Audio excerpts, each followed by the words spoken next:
I'm completely wasted. It's the third day in a row with absolutely crazy conditions here in Tarifa, and with this amazing transition, I will also now show you my previous wave session that I had here just yesterday. It was absolutely crazy, and this session was also the inspiration for this video, because I will tell you why you should not come to Tarifa unless the things that I'm going to say are okay for you. To explain you the situation real quick, we are here at Tarifa. The ocean is absolutely cooking. It's crazy. We had insane amounts of rain for the past 2 weeks, and yeah, it was actually not so nice. We were stuck in the apartment most of the time. But whenever we got some waves or wind, we went out there. And this was one of these days. And what you see right now is the outside reef breaking, which is actually absolutely crazy because we don't know how huge these waves are. It's in the middle of the ocean that this wave breaks, so we assume like 6-7 meters. So on that day, it was finally time to go out there again. And the conditions, I mean, you can see it yourself, were crazy.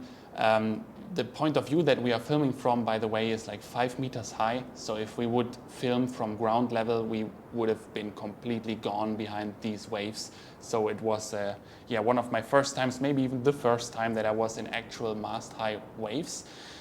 And yeah, so why am I making this video? Why do I want to tell you to not come to Tarifa? Well, actually yesterday at the beach, after I came from the water, there were 2 Germans coming to us, and yeah, they watched the videos from Niels and myself, and the one guy came to learn how to wingfoil, and the other one wanted to rent some windsurf equipment. They asked me if it always looks like this here in Tarifa, and I was like, well, at the moment, yes, it does.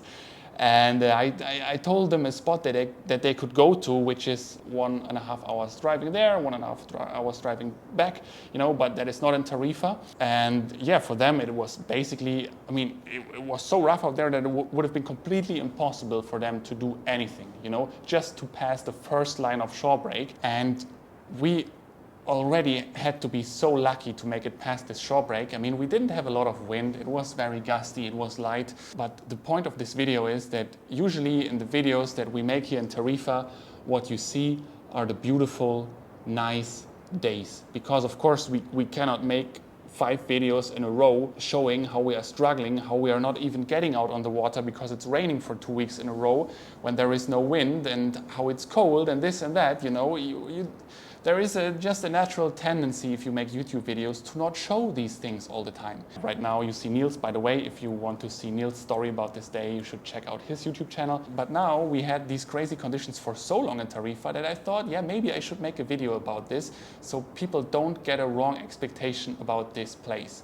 Because what I can clearly say is that if you are a beginner windsurfer or even an advanced windsurfer and you only have 1 or 2 weeks of windsurf holiday time, you should consider not coming to Tarifa, at least not during winter time. If you're spontaneous and you can go by the forecast, then it's fine. Of course, the forecast here is changing basically every day, so it's hard to tell for more than 5 to 7 days what will actually happen. But if you're not a spontaneous traveler, I would really recommend to stay away, at least in winter time, from Tarifa. I don't know how it is in summer, but in winter time you will most likely not get the most out of your holidays, because it is just not a good place to do relaxed windsurfing. And this is also something that I want to mention. Whenever I come back to Germany and I travel to other European spots and I windsurf with other people, they tell me, oh, you're windsurfing in real life. It looks so much better than on camera in these Tarifa videos.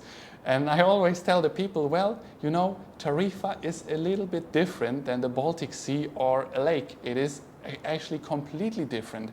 If you can sail in a straight line with, for example, your free race or slalom equipment in Tarifa, and you can do a jibe then as well, this already means that you're very advanced. And to sum it up, I can just say the conditions are difficult all the time in Tarifa.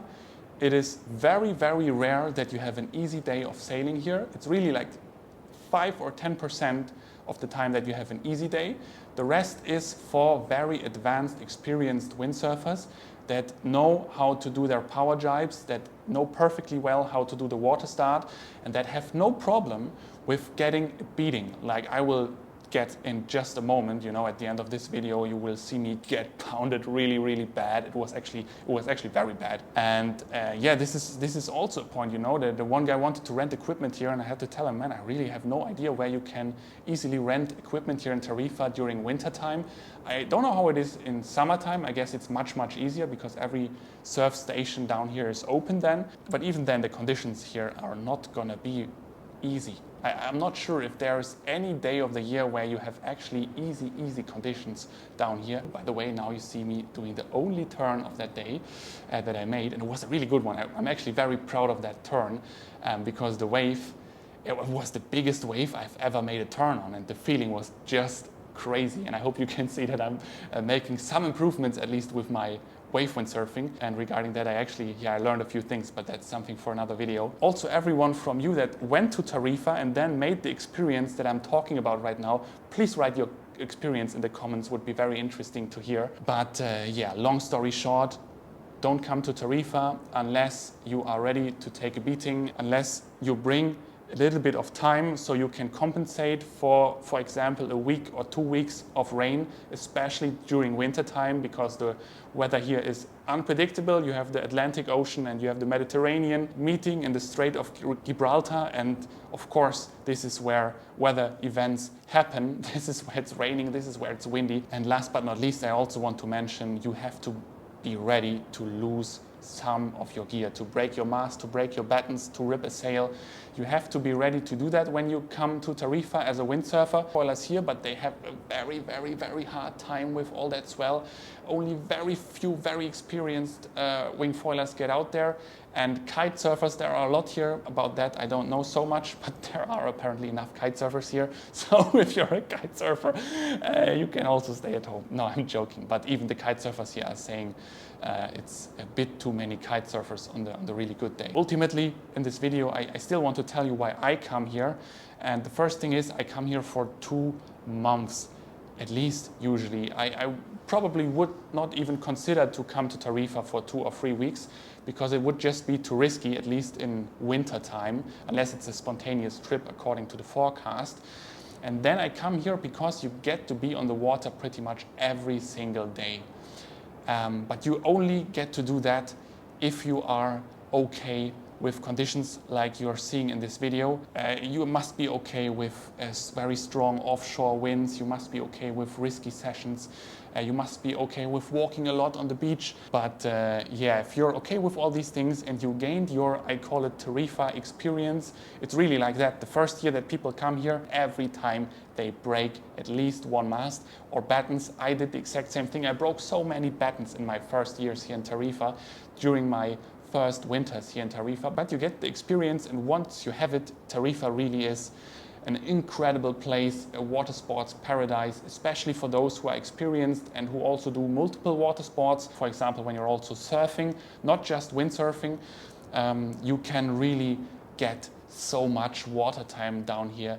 It's insane, and you improve your sailing also by so much because you get to sail in these crazy rough conditions all the time. That yeah, this is really why I come here, and also I work from here, I do my videos and stuff like that. So this is a little bit my point of view. It's different than doing a 1 or 2 week vacation. If I would do a wingfoil or a windsurf vacation and I only had 1 week, I personally would go and also would recommend, unless you really know what you're doing, to go to another place. There are places with consistent winds that are warmer than Tarifa in winter. Again, I don't know how it is in summer here. So guys, I really hope you could take something away from this little video. I don't want to take your hopes. Again, if you have some experience, you can absolutely come here. And if you bring some time, this place will teach you so much. It's amazing. The food is amazing. The weather very often, like right now, is amazing, but you also have the other side of the medal, and I really wanted to share that with you. So if you enjoyed this video, feel free to leave me a thumbs up. Of course, subscribe to my YouTube channel to not miss any of the future videos coming, also here from Tarifa. And ultimately, if you need anything windsurf related, check out our online surf shop, the Wind Lounge, linked in the video description below. And I would say we see each other the next time. Bye-bye.